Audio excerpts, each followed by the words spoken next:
Mi suegra dijo que el ambiente del funeral la mataría, así que ella y mi suegro volaron a un retiro de sanación de lujo en Tulum. Se les olvidó un pequeño detalle técnico. La casa en la que han vivido gratis durante 10 años pertenece legalmente a mi esposo, y ahora, por sucesión testamentaria, a mí.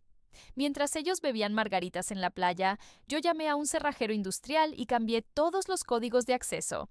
Luego, puse sus pertenencias de diseñador en el camino de entrada bajo la lluvia torrencial.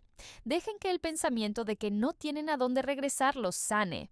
Pero antes de contarles cómo desmantelé su vida pieza por pieza, déjenme en los comentarios. ¿Cuál es la excusa más patética que han escuchado para no ir a un funeral? Los leo.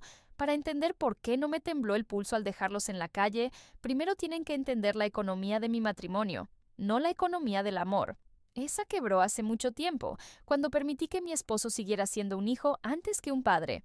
Sino la financiera. Soy auditora fiscal senior para una de las Big Four. Mi vida se basa en encontrar discrepancias, en rastrear cada centavo que falta y en entender quién está robando a quién.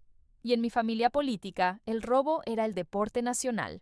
Mateo, mi esposo, era oncólogo pediátrico, brillante, empático y con una ceguera selectiva terminal cuando se trataba de sus padres.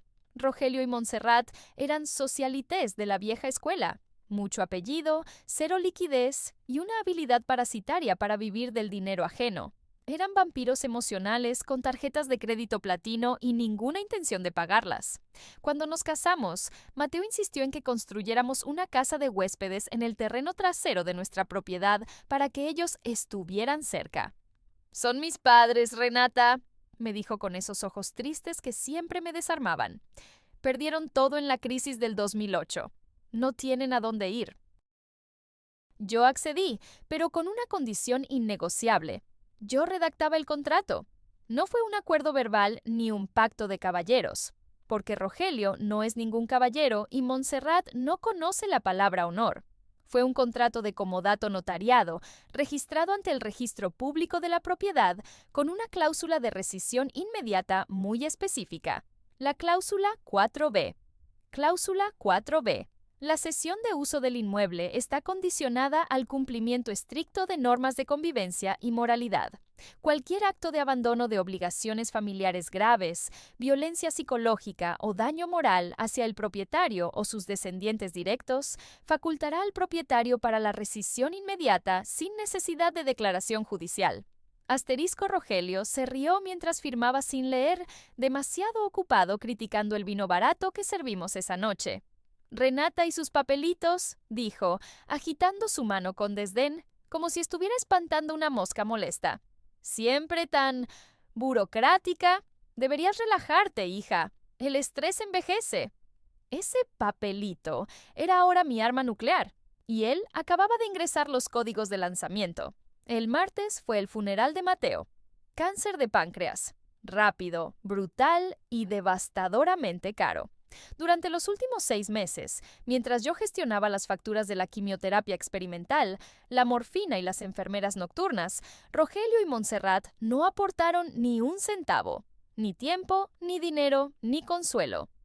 Estamos un poco apretados de liquidez, querida, decía Montserrat, ajustándose un collar de perlas de los mares del sur que valía más que mi coche. El mercado está fatal. Tú entiendes, ¿verdad? Además, ver a Mateo así, tan consumido, me rompe el corazón. Prefiero recordarlo como era antes. Así que dejaron de venir. Dejaron de llamar. Y finalmente decidieron que el funeral era demasiado traumático para sus delicadas almas. Yo no dije nada, solo observé. Y cuando todos se fueron, hice lo que mejor sé hacer. Audité.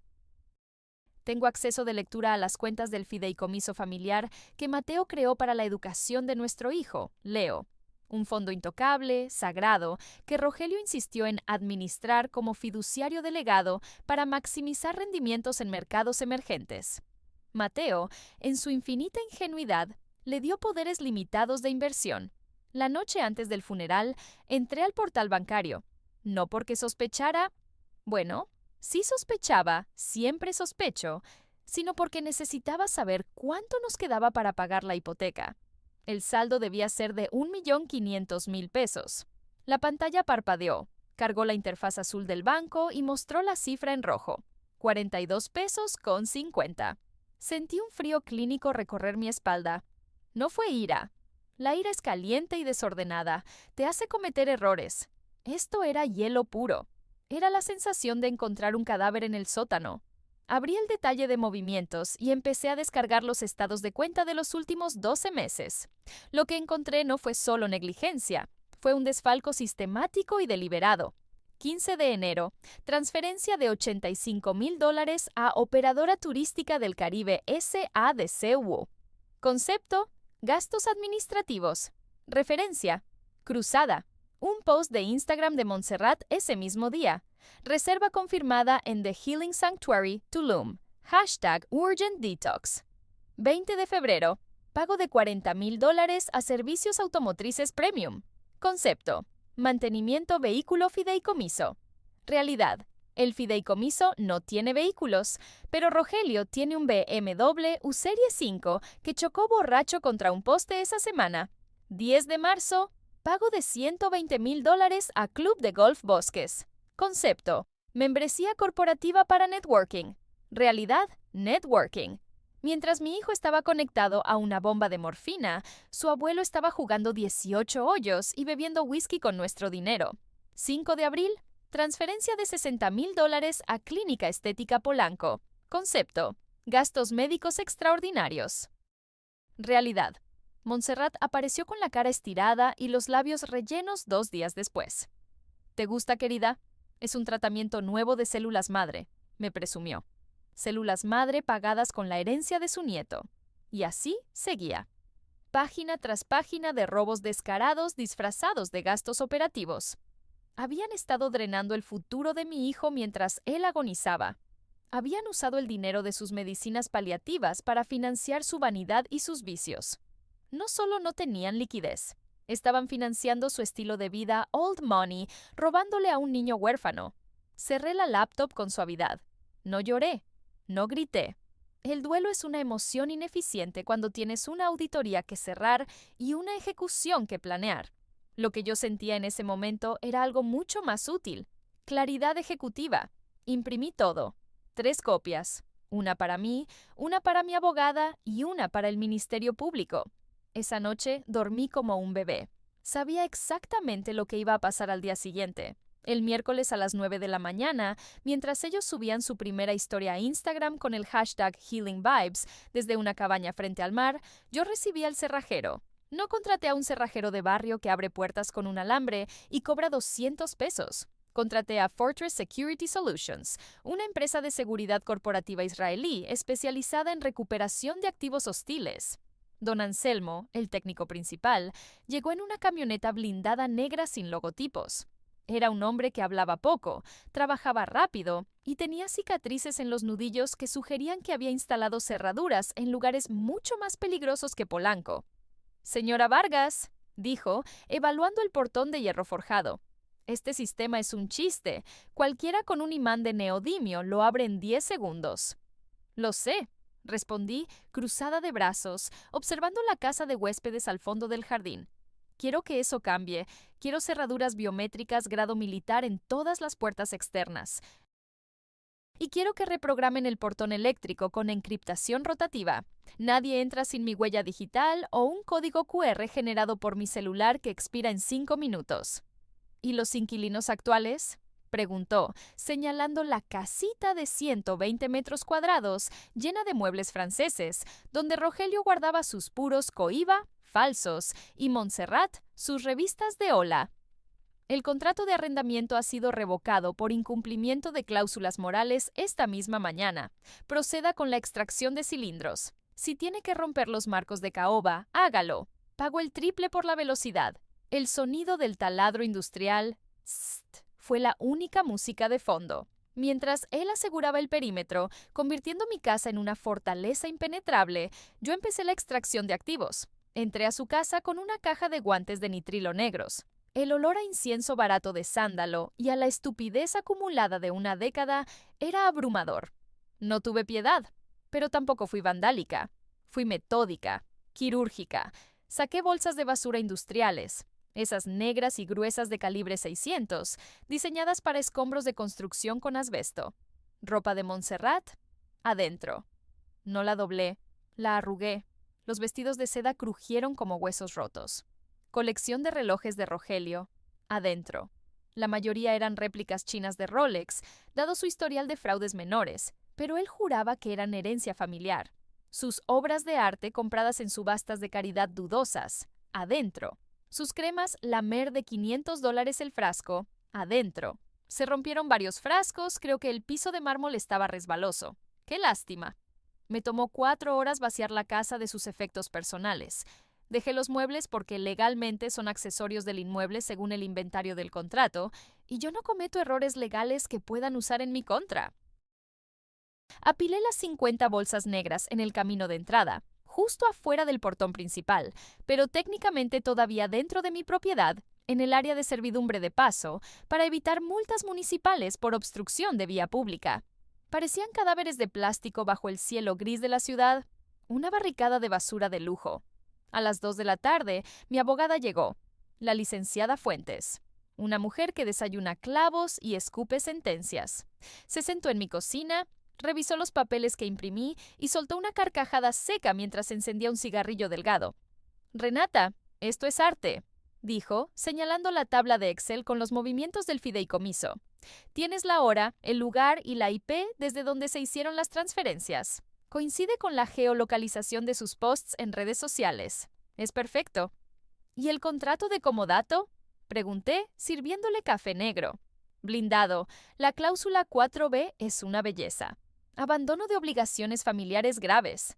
Irse de vacaciones a la playa durante el funeral de su único hijo y califica como daño moral en cualquier corte del mundo. Créeme. Pero lo mejor es la parte penal». «¿Penal?». «Sí». Fuentes sonrió, mostrando unos dientes muy blancos y muy afilados. «Abuso de confianza equiparado a fraude y administración fraudulenta. Artículo 386 del Código Penal Federal. Con los montos que se robaron, no alcanzan fianza bajo el nuevo sistema acusatorio si el juez considera riesgo de fuga. Y adivina qué, acaban de salir del país. Eso es riesgo de fuga de manual. Firmé la denuncia penal ahí mismo, en la mesa de la cocina donde tantas veces Montserrat se sentó a criticar mi comida. Fuentes se fue con los documentos bajo el brazo, prometiendo que para la hora de la cena, sus cuentas estarían tan congeladas como mi corazón. Y entonces, como si el universo aprobara mi auditoría y quisiera añadir efectos especiales, el cielo se abrió. Empezó a llover. No una llovizna romántica, una tormenta de granizo sucio. Me paré en la ventana de mi cocina con una taza de té verde, observando cómo el agua se filtraba en las bolsas mal cerradas. Vi una caja de cartón con los zapatos Ferragamo de Montserrat deshacerse en una pulpa grisácea. Fue hermoso. La lluvia limpiaba el aire, pero yo estaba limpiando mi vida. A las 5 de la tarde recibí una notificación en mi celular. La cámara de seguridad del timbre Ring detectó movimiento en el perímetro.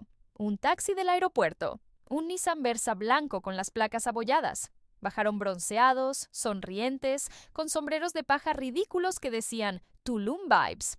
Montserrat traía una botella de tequila en la mano, probablemente del duty free. Rogelio venía contando chistes al conductor, riéndose con esa risa falsa de hombre de negocios que se cree encantador. Se veían tan sanos, tan vivos, tan ajenos al hecho de que su hijo estaba bajo tierra en un cementerio inundado y su nieto preguntaba por qué sus abuelos no habían ido a despedirse de papá. Intentaron abrir el portón peatonal con su llave maestra, esa que Rogelio guardaba en su llavero de cuero italiano, junto a las llaves del Mercedes que ya no tenían. La llave no giró. Rogelio frunció el ceño. La sacó, la limpió con su camisa de lino, que ya se estaba mojando con la lluvia que recrudecía, y volvió a intentarlo. Nada. El cilindro nuevo de alta seguridad ni siquiera permitió que la llave entrara por completo. Intentaron con el control remoto del garaje. Clic, nada, clic, clic, nada. Rogelio, perdiendo la paciencia, golpeó el control contra su palma. Se acercó al interfón y presionó el botón con impaciencia una y otra vez. ¡Ding dong! ¡Ding dong! Yo estaba en la cocina, tranquila, revisando el borrador final de la demanda con un marcador amarillo. Contesté desde la app de mi celular. Ni siquiera me molesté en levantarme o asomarme a la ventana.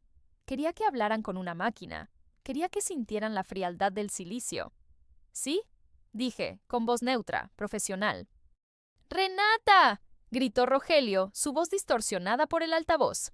¡Abre! ¡El portón no sirve! Y está lloviendo a cántaros. Se nos van a mojar las maletas de piel. Su voz tenía ese tono imperioso de siempre, el tono de alguien que cree que el mundo es su empleado doméstico y que las leyes de la física deberían hacer una excepción por su apellido. El portón funciona perfectamente, Rogelio, dije, dándole un sorbo a mi té.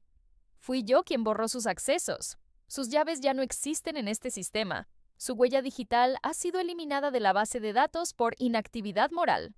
Hubo un silencio confundido. Solo se escuchaba la lluvia golpeando el micrófono. ¿De qué hablas? Déjate de juegos estúpidos, niña. Venimos cansados del viaje. Fue emocionalmente agotador conectar con nuestros chakras y soltar el dolor. Me imagino, respondí, pasando la página del contrato. Gastarse el fondo universitario de Leo en masajes de piedras calientes y tequilas premium debe ser un trabajo durísimo. El soltar el dolor les costó 85,000 pesos, según la factura que llegó ayer. El silencio al otro lado se volvió denso, pesado. Podía escuchar la respiración agitada de Montserrat. «Renata», empezó ella, con su voz de víctima profesional, esa que usaba para pedir préstamos a sus amigas. «No sabes lo que dices. Estás alterada por el duelo, pobrecita. Fue un préstamo, una inversión a corto plazo. El mercado estaba bajo». No fue un préstamo, Montserrat. Fue administración fraudulenta y abuso de confianza. Artículo 386 del Código Penal Federal. Tengo los estados de cuenta descargados, las facturas del hotel The Healing Sanctuary y las fechas exactas de los retiros. Ah, y un detalle más. Ya envié copia certificada de todo a su amigo del banco. ¿Intentaron pagar el taxi con la tarjeta Platinum? ¡La declinaron!, gritó Montserrat histérica. Fue un error del sistema. No fue un error. Sus cuentas personales han sido congeladas esta mañana por la Unidad de Inteligencia Financiera por actividad sospechosa vinculada a fraude familiar. Intenten sacarlo del cajero. A ver qué pasa. ¡Estás loca!, rugió Rogelio, golpeando el metal del portón. ¡Esta es mi casa! Yo puse la primera piedra. Yo soy el patriarca de esta familia. Error fáctico y error legal. Esta casa está a nombre de Mateo Vargas, y como su única heredera y albacea universal, he decidido rescindir su contrato de comodato bajo la cláusula 4B. Daño moral grave. Irse de vacaciones a la playa durante el funeral, interrumpiendo las obligaciones familiares, califica como daño moral en cualquier corte del mundo. Créanme. Mi abogada está ansiosa por litigar esto. Dice que es el caso más fácil de su carrera. Voy a llamar a la policía. Esto es un despojo. Te voy a demandar, Renata. Hazlo, por favor, te lo suplico. Tengo el título de propiedad a mi nombre y el contrato notariado aquí mismo, en la mesa de la cocina. La policía los va a sacar de mi banqueta por vagancia y escándalo en vía pública. ¿Quieren esperar a la patrulla bajo la lluvia o prefieren irse ahora y buscar un abogado de oficio? Rogelio se quedó mudo. Sabía que había perdido. Él conocía el contrato. Él sabía que yo no blufeaba cuando se trataba de números o leyes. Por cierto, agregué, como quien comenta el clima. Sus cosas están afuera, en la entrada de servicio. Les sugiero que las recojan rápido. Las bolsas de basura no son 100% impermeables, y esa colección de bolsos Gucci falsos se ve delicada con el granizo. Corté la comunicación con un toque suave en la pantalla. Call ended. Me serví otra taza de té y observé por la cámara de seguridad Driveway Cam 2. Los vi correr bajo la lluvia, resbalándose en el adoquín mojado, tratando de meter 50 bolsas de basura gigantes en la cajuela de un taxi Nissan Versa que claramente no tenía espacio. Montserrat lloraba, arruinando su maquillaje y su brillo espiritual. Se le cayó un sombrero al charco de lodo aceitoso. Rogelio gritaba al cielo, impotente, pateando una bolsa que se rompió y vomitó sus corbatas de seda al suelo sucio. El chofer del taxi los miraba con la misma expresión que yo. Puro desprecio profesional. Les cobró por adelantado, en efectivo, y tuvieron que dejar 3 bolsas en la calle porque no cabían. No sentí lástima, no sentí closure ni paz espiritual. Sentí lo mismo que siento cuando cuadro un balance complicado al final del año fiscal y encuentro el centavo perdido. Satisfacción. Los números por fin estaban en orden. El pasivo había sido liquidado.